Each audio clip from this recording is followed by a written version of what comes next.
The other Shoppers Paradise in the mega city also offers dirt cheap merchandise from clothes, toys, school supplies, and a wide array of essentials.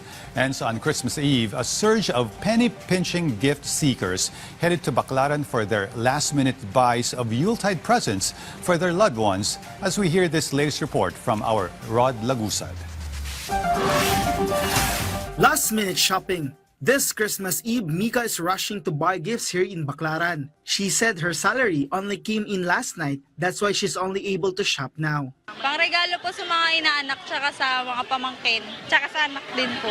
She said her child especially likes toy vehicles. An advantage for shoppers here in Baclaran is the low prices of goods, where there are also instances when buyers can still haggle, especially if they buy bulk. That's why this is a good opportunity for those rushing to buy their Christmas gifts. Baclaran is a popular shopping destination because people can shop here even on a limited budget this holiday season. Shopper Jared also only found time now to buy a gift.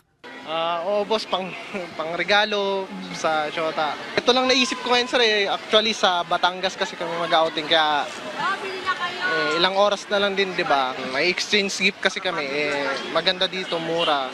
Dito na ako pumunta. Meanwhile, for vendor Malik, he is expecting their earnings to be quite good this Christmas Eve. He said many customers are buying the shoes he sells. Kahit pa paano meron din. Pero inaasahan pa rin namin na mas malaki. Hanap talaga ng tao yung mura talaga, yung mababa. Kasi ayaw lang sa nila, budget nila eh. Aside from shoes, a wide variety of items can be bought here in Baclaran, such as t-shirts, which can be bought for around 100 pesos per piece. Various clothings, bags, and other possible gift items can also be bought here. And that's why for those who want to save and are on a shopping rush, Baclaran is definitely a good place to go to.